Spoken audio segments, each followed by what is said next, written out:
Então agora podemos... Tudo ok? Tudo ok.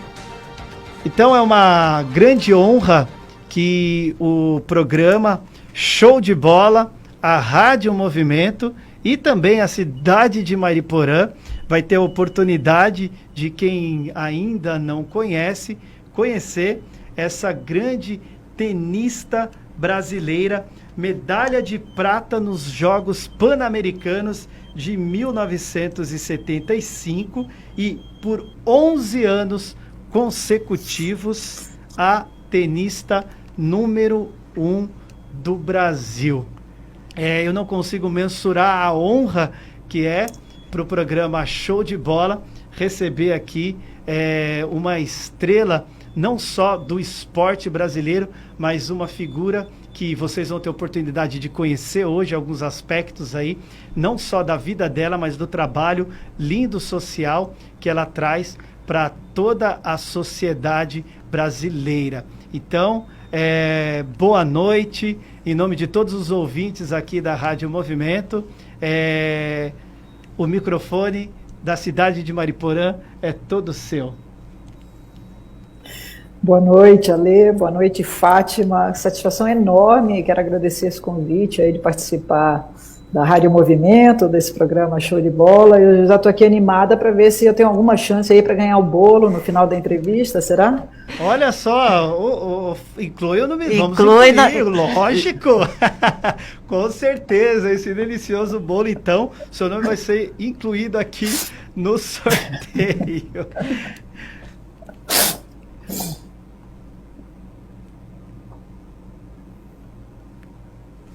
Eu acho que o áudio... Tá sem áudio? Patrícia?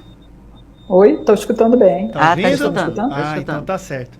Então, Patrícia, os ouvintes da Rádio Movimento, a gente vai pegar alguns aspectos aqui com você. A gente não pode perder a oportunidade de ter não só uma grande tenista, mas uma pessoa que entende tudo sobre tênis aqui no nosso programa. E eu tenho uma curiosidade que é estendida a todos os ouvintes aqui da rádio, antes da gente falar especificamente do Australian Open, explicar para os nossos ouvintes como que funciona o Grand Slam, esses torneios que são considerados os mais importantes, como que é para um tenista e qual é a importância desses torneios, antes da gente entrar especificamente falando do Australian Open. Bom, os Grand Slams são os torneios mais importantes, né? São 4, que são realizados ao longo do ano e é o suprassumo do circuito internacional, né? Então, são torneios maiores, com chaves de 128 jogadores, e eles têm uma pontuação maior, têm premiação maior, e realmente o circuito ele é norteado por esses 4 eventos, né? O primeiro é na Austrália, esse agora, o Australian Open, que esse ano até atrasou um pouco em função da pandemia, mas ele normalmente é realizado em janeiro. Depois Roland Garros na França, aquele evento, aquele torneio que nós torcemos muito para o Guga e que ele foi tricampeão. Logo depois, algumas semanas depois, 3 a 4, o Wimbledon, que é nas quadras de grama da Inglaterra, de Londres, né, do bairro de Wimbledon, na verdade, e finalmente o US Open, que é realizado em Nova York, né. E aí, entre esses torneios, existem 2 torneios muito grandes também, que são o torneio de Miami e o torneio de Indian Wells. E a parte desses torneios vem os circuitos ATP, que são da Associação dos Tenistas Profissionais só para homem, e WTA, que é a Women's Tennis Association, que é o circuito feminino. Mas nesses eventos, nos Grand Slams, Indian Wells e Miami, é quando os tenistas todos se encontram, né? Tem dupla mista também, tem a chave de simples, chave dupla feminina, dupla masculina e dupla mista. Certo.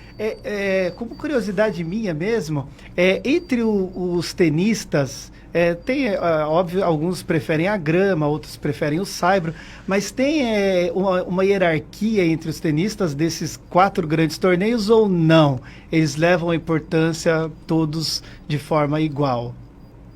Não, eu acho que cada um gosta mais de um, se identifica mais, às vezes pelo estilo de jogo, às vezes pelo temperamento, às vezes por uma questão cultural, né?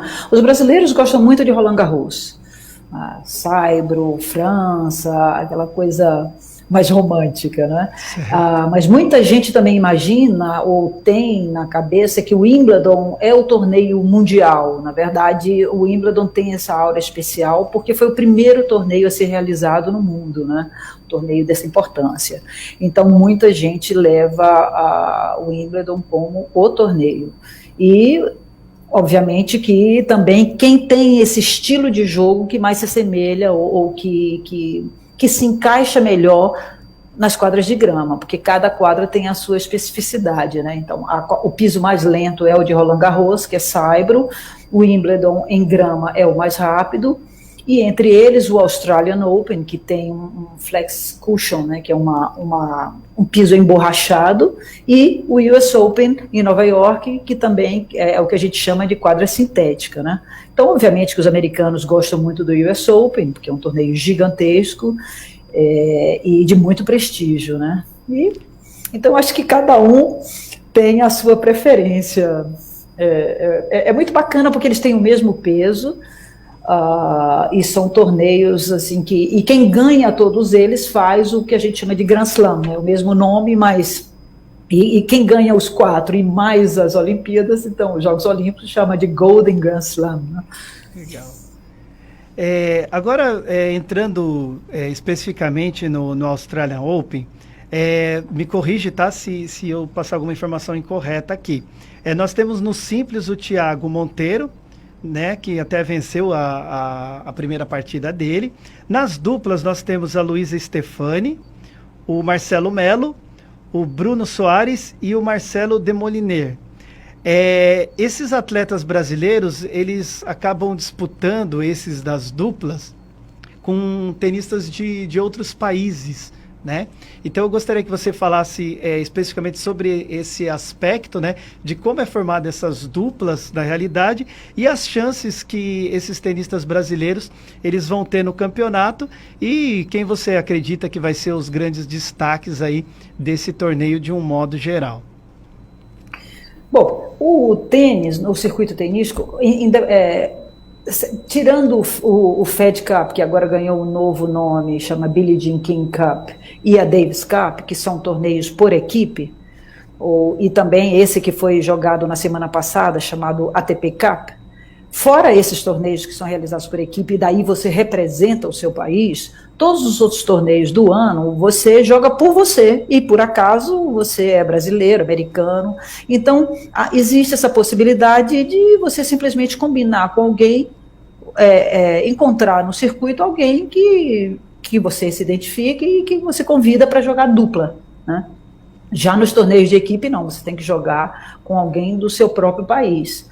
Então as pessoas vão se conhecendo no circuito, fecham essa parceria e daí passam a jogar durante X tempo, isso é combinado entre eles, né? Se vê agora o caso, por exemplo, do Bruno Soares, uma carreira extremamente vitoriosa, estava jogando com um croata e o croata não quis mais jogar, daí desfizeram a dupla e imediatamente o ex-parceiro dele, que ele jogou de 2016, 2019 mais ou menos, eles fizeram uma nova parceria e já ganharam o torneio da semana passada, né? Então, uma questão de adaptação. Quando você começa a jogar com alguém, tem aquela fase de adaptação. Quando você começa a ganhar, se a coisa estiver indo bem, você segue, senão não.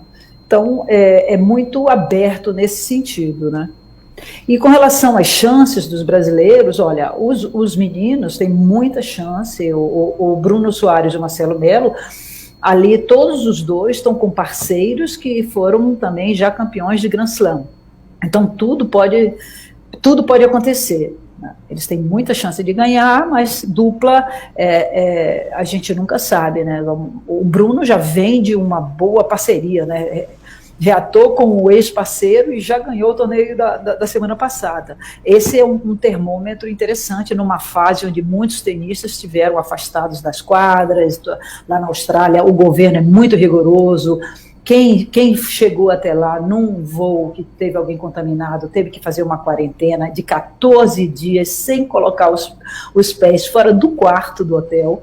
Isso prejudicou o treinamento de muitos tenistas, né? E quem foi numa situação mais tranquila tinha direito a sair durante 5 horas para treinar. Então, a chave está muito aberta, né? As meninas também, a Luísa Stefani, que já está como 31, 32 do mundo em duplas, ela está numa fase excelente, então a gente pode também esperar um bom campeonato dela. E o Demoliner também, que é um excelente jogador de dupla. Então, eu acho que todos eles têm chance de avançar bastante, alguns mais de ganhar, e particularmente esse ano, eu estou vendo assim, é muito difícil até de se fazer um prognóstico, justamente por causa disso. Quem teve mais oportunidades, quem conseguiu ficar mais na quadra, treinar, vai se apresentar melhor. Você vê já na chave de simples a derrota prematura de algumas boas tenistas, como foi o caso da Angelique Kerber, alemã, como foi o caso da Vitória Azarenka, que infelizmente não conseguiu treinar, que era uma das favoritas também. Então, vai ser muito interessante aí, quem puder acompanhar. Os jogos, claro, passam em horários difíceis, né, por causa da questão do fuso horário, né, mas começa às 9 horas e entra aí pela madrugada. No torneio de simples masculino e feminino, tem alguma aposta? Olha, você fala o que eu acho? Isso! Olha, nossa, eu acho que vai ser bem difícil. O Djokovic é sempre um adversário. Ele tem um bom histórico na Austrália, ele é muito duro, é o melhor jogador do mundo, mas eu gosto muito do Medvedev, acho que ele está numa fase brilhante, agora também está invicto, né? Ganhou todos os seus jogos de simples do ATP Cup, que foi semana passada, e terminou o ano ganhando o Masters, que no final do ano reúne-se os 8 melhores do ano e faz um torneio. Então ele vem aí com muitas vitórias. Tem o Nadal, que sempre surpreende. Então, mas o Nadal talvez esteja aí com uma lesão nas costas, eu não sei, eu diria que Medvedev e Djokovic seriam os favoritos, na minha concepção, né? Tá certo. E aí eu não falei também do Thiago Monteiro, que foi uma excelente vitória, o único brasileiro que está representando a gente nas chaves de simples, ganhou sua primeira rodada, mas aí já vem com uma pauleira pela frente, que ele vai jogar com Rublev, que é um outro russo, que parceiro do Medvedev, que também está invicto agora no ATP Cup, eles foram campeões, então significa que eles superaram bem essa primeira fase aí pós-pandemia, né? Tá certo. Então agora eu queria que você, aqui para todos os ouvintes da Rádio Movimento, você falasse um pouquinho da sua trajetória, da sua carreira dentro do tênis, lá, de qual estado que você nasceu, como foi essa trajetória, as dificuldades iniciais aí, para os ouvintes da Rádio Movimento conhecerem ainda melhor a história dessa maravilhosa, não só atleta, mas pessoa que está aqui dando essa honra para nós de Mariporã. Obrigada pelos elogios, Ale. Olha, eu sou baiana, comecei entre 10 e 12 anos, comecei aos 10, morava longe do clube, parei, voltei com 12, daí o clube já me ofereceu ali que participasse da escolinha, na Associação Atlética da Bahia. Comecei na praia, na verdade, como boa baiana, jogando frescobol, e uma tia muito querida, Rose Summers, me viu jogando, e era muito companheira minha, e achou que eu levasse jeito, e daí me levou para o clube, né? Mas esse foi o meu início, era uma época muito difícil, eu particularmente, algumas pessoas até me perguntam quem eram os meus ídolos, eu realmente, a gente não tinha acesso à informação de tênis, era o esporte pelo esporte mesmo, né? Aquela satisfação de estar ali na quadra. Então, eu tinha um sparring que era o meu primo, a gente treinava muito juntos, isso me ajudou muito, fazia aula com um professor, com outro, e aí fui evoluí muito rápido, no meu segundo brasileiro infanto-juvenil, eu já me sagrei campeã, e daí fui sendo convocada para Sul-Americano, depois fiz minha primeira viagem para os Estados Unidos, depois em 75 fui para o México jogar o Pan-Americano, e daí, para surpresa minha, voltei com a medalha de prata. Foi realmente, eu considero o meu título de coração, embora eu tenha perdido, curioso, né? Eu tenha perdido na final, mas eu tenho um carinho especial, porque é aquela coisa do pódio, da representação do país, né? E, enfim, e daí, mas também fui em casa muito orientada a seguir nos estudos. Meu pai era sociólogo, faleceu como diretor da Faculdade de Filosofia da Bahia, e ele sempre me puxava para os estudos. Então, minha tia me puxava para o tênis, meu pai me puxava para os estudos, e isso me deu uma base mais sólida. Eu acabei fazendo 2 faculdades, né? Fiz fisioterapia e educação física, e finalmente, e aí viajei menos nesse período, e finalmente, quando eu concluí os estudos, eu decidi que eu queria jogar tênis e queria ser profissional. Foi exatamente, coincidiu com a fase dos primórdios do circuito feminino, né, aquela briga toda das mulheres por um lugar ao sol, porque o tênis, na verdade, ele começa na sua era aberta, que a gente chama Open Era, que é o tênis profissional, em 1968, porque até lá o tênis era um esporte amador. E a partir de 68, começou-se a oferecer premiações em dinheiro. E aí já houve uma discrepância, uma discriminação enorme, né? E as mulheres já se revoltam em 1970 e fazem o seu próprio circuito. Em 73,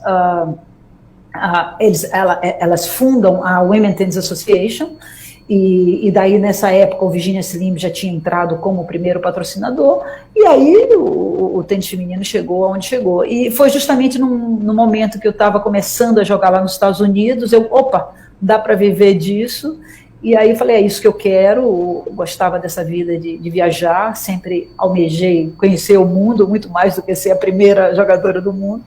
E daí acabei jogando durante 15 anos no circuito, viajando por esse mundão aí afora, e finalmente em 89 joguei só um torneio e encerrei minha carreira.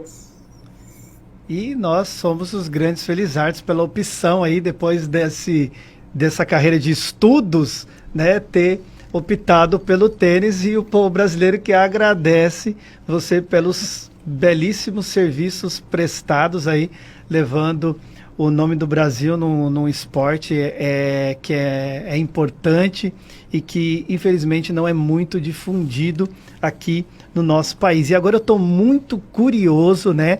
Eu sou professor da rede estadual daqui de São Paulo, sou professor de História, e eu estou muito curioso agora para ouvir sobre o Instituto Patrícia Medrado, né? Esse Instituto Patrícia Medrado, que tem um trabalho fantástico. Eu pesquisei, eu li algumas coisas a respeito, e eu tenho certeza que você vai trazer mais informações aqui que vão me deixar mais encantados ainda.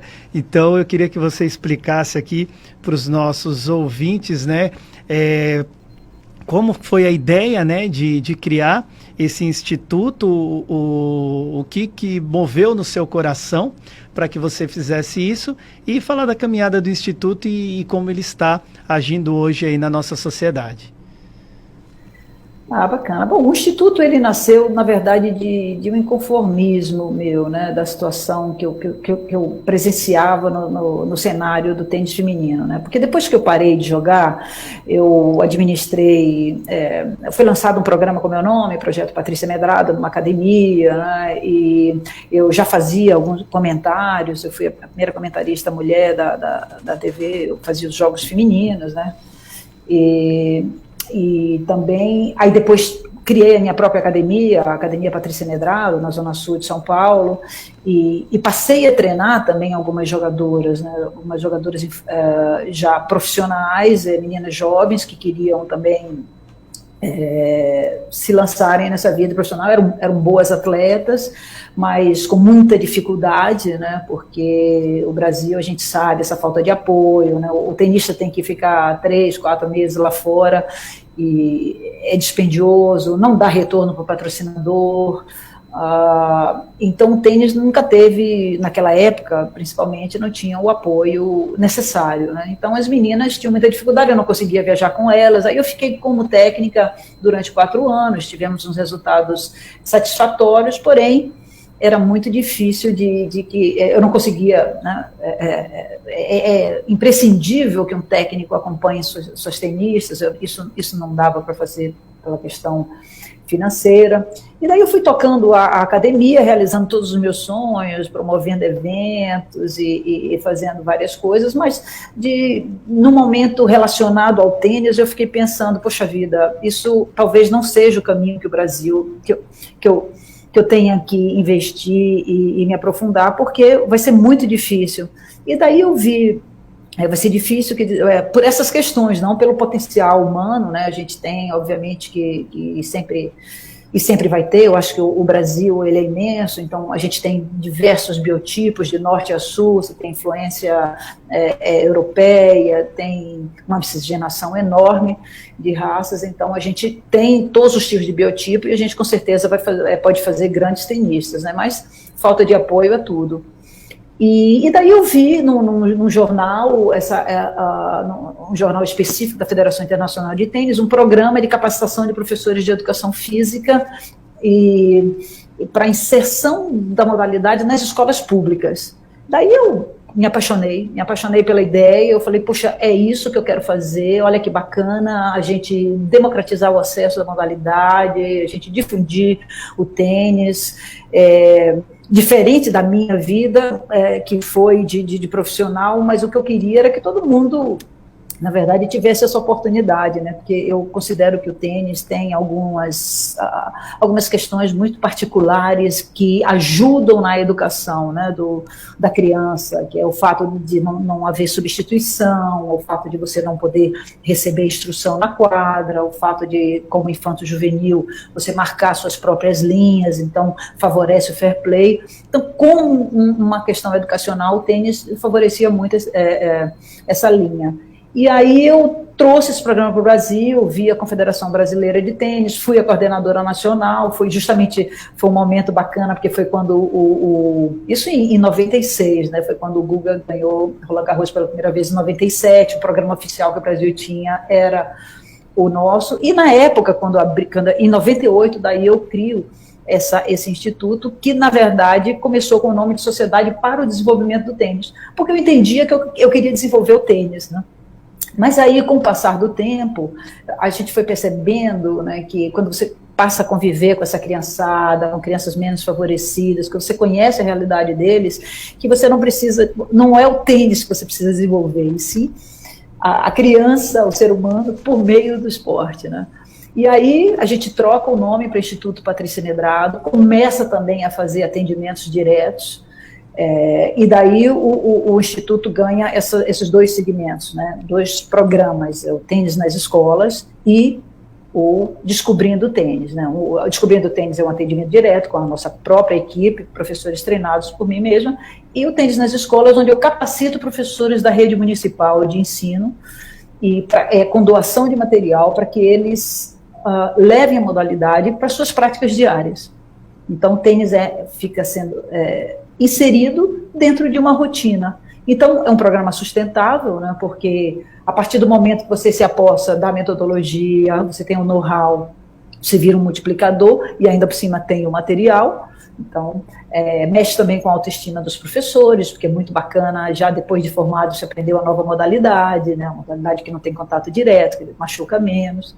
E aí o Instituto foi ganhando corpo, né, são 22 anos já de existência, nós já estamos em 13, já passamos por 13 municípios de São Paulo, São José dos Campos, Paulínia, Campinas, a própria São Paulo, capital, né, Votorantim, Mariporã. Inclusive a gente mandou um projeto aí, mas infelizmente a gente trabalha muito com as leis de incentivo ao esporte, daí faltou captação, mas é isso que a gente faz, né, vai se inscrevendo em editais e vai levando essa proposta de atender, não só as crianças no ensino do esporte, mas também passando para elas uma possibilidade de um futuro melhor, né? Nós temos, por exemplo, como resultado aí do trabalho do Instituto, um garoto que está nos Estados Unidos já formado em engenharia mecânica, temos vários menores aprendizes em clubes de São Paulo,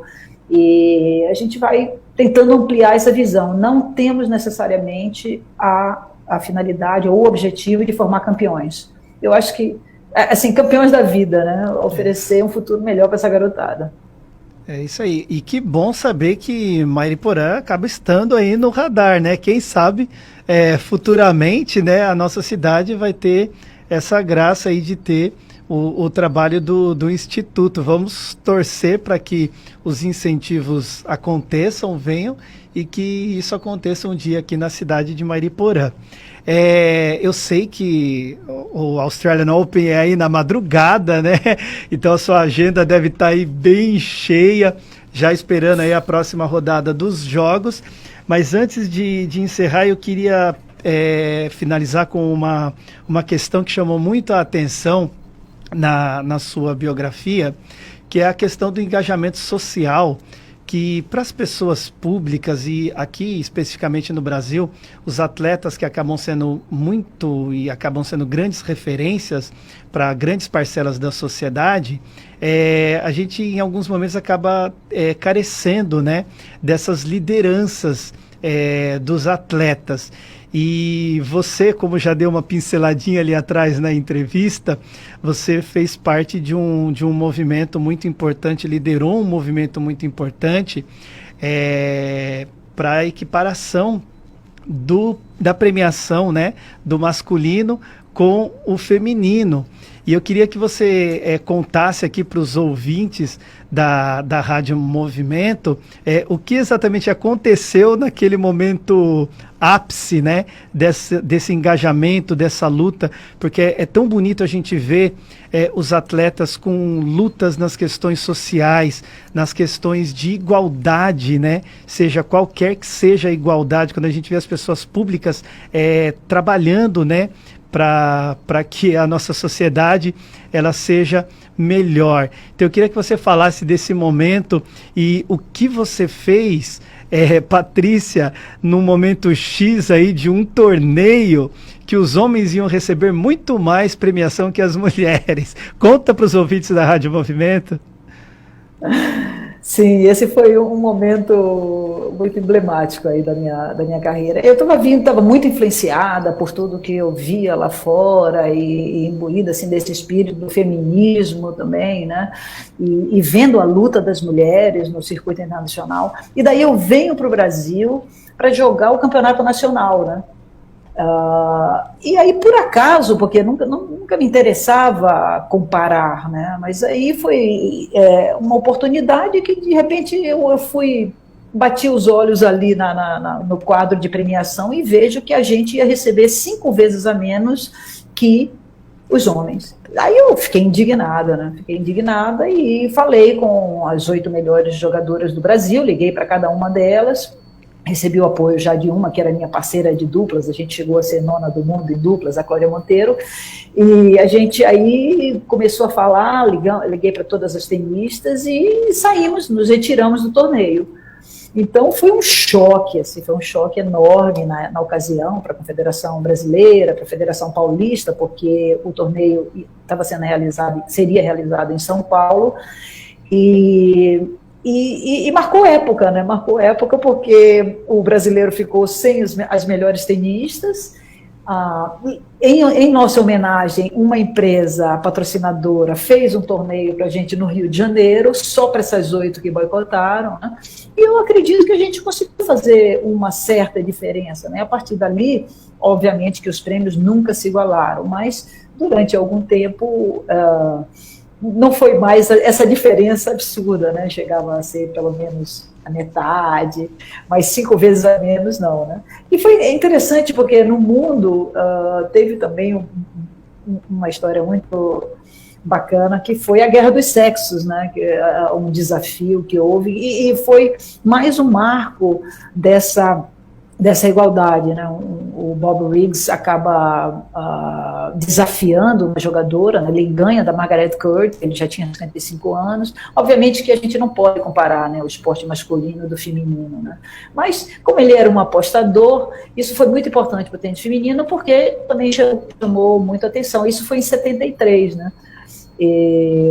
E aí ele ganha da Margaret Court e desafia a Billie Jean King, que também era uma das melhores, né? E a Billie Jean entra na quadra, foi um dos jogos mais vistos de todos os tempos. Ela entra na quadra numa liteira e fazem um jogo fantástico e ela vence. Então isso foi um grande avanço para o tênis feminino, né? E, claro, a gente...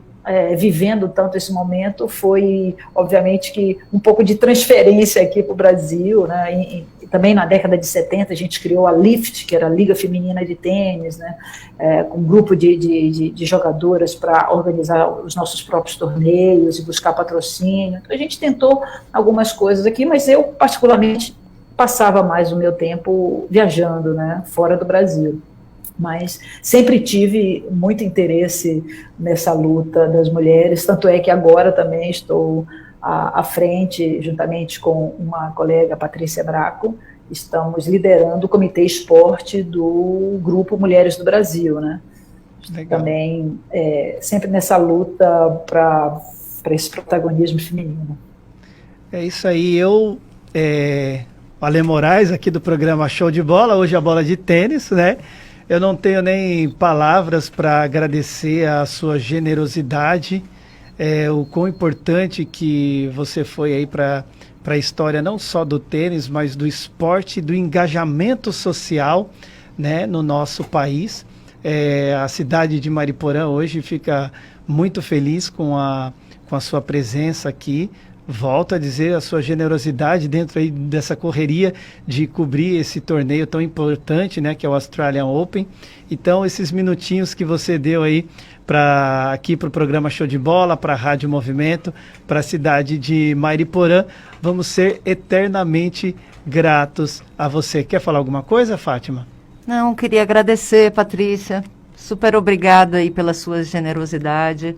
Queria dizer também que eu já joguei tênis na sua clínica. E só tenho a agradecer. A Rádio Movimento está aqui em Mariporã. Somos a única rádio oficial da cidade. O que você precisar aqui para divulgar o esporte, para divulgar o Instituto, a rádio está de porta aberta para você. Parabéns pelo belíssimo trabalho que você faz com o Instituto Patrícia Medrado. E parabéns por tudo que você fez com o tênis para o nosso país. Super obrigada, viu? E saudade de você. Beijo. Obrigada, Fátima. Fico muito feliz de estar aqui e estou também super feliz de você ser a líder aí também, né? Cada vez que eu vejo uma mulher, que legal. Cada vez que eu vejo uma mulher liderando algo, isso me enche muito de orgulho, né? Claro, Ali, super feliz também com você, de te conhecer, mas a gente tem sempre que prestigiar as mulheres, né, que vão ocupando os espaços na nossa sociedade, né?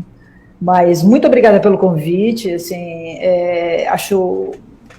achei assim, muito generoso também de vocês escolherem o tema tênis, né, que a gente sabe que com tanto futebol aí nas nossas vidas, né, na vida do brasileiro, sobra às vezes pouco espaço para outras modalidades, mas o fato de vocês terem escolhido uma modalidade, entre aspas, tida como elitizada, embora a gente lute contra isso a cada dia, né, e tente popularizar e democratizar, e a gente acredita que não é assim também tão elitizado, é só uma questão de como você pensa a respeito disso, mas trazer o tênis para uma conversa, eu acho muito importante e agradeço aí essa oportunidade e o convite.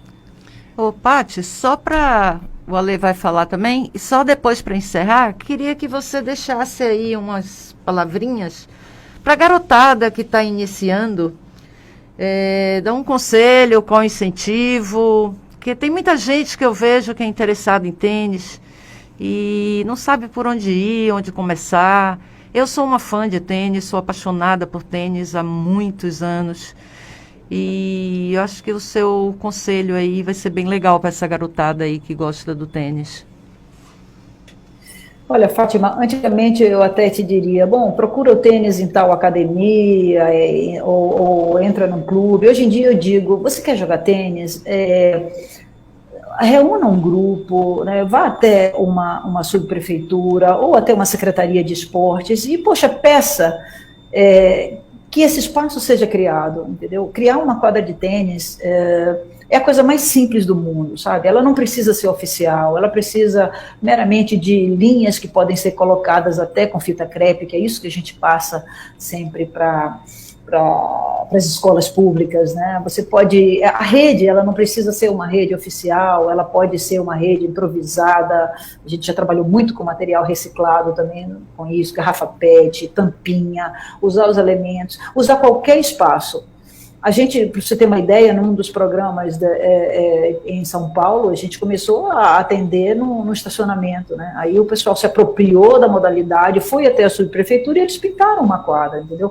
Eu acho que está faltando mais quadra pública e mais espaços que mostrem que o tênis não é tão elitizado assim, que tem que ser praticado num clube, que tem que ser praticado numa academia, né? Vamos trazer o tênis para a nossa rotina. Então, para a garotada que gosta, pega uma raquete, bate num paredão, bate numa parede, chama um colega, improvisa uma rede, ou vá num espaço que seja